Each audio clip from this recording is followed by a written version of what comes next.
බාර ගන්නකොට තිබ්බේ ඩොලර් මිලියන 20යි.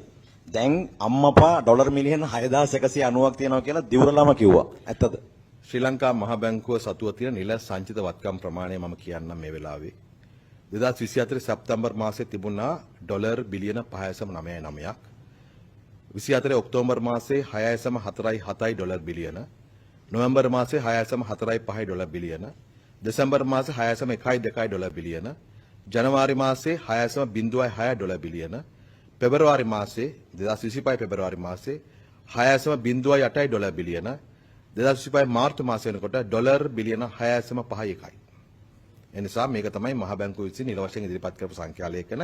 කොතනද වරදක් වෙලා තිබෙනවා නම් මේ සංඛ්‍යා ලේඛන පිළිගන්න කියලා මම කියනවා. කියනකොට භාණ්ඩාගාරේ සංචිත ඩොලර් මිලියන 20ක් නැතුව තිබුණා. දැන් අම්මා පල්ලා තියෙනවා ඩොලර් මිලියන 6190. අප්පුඩිය නම් සැරමදි වගේ.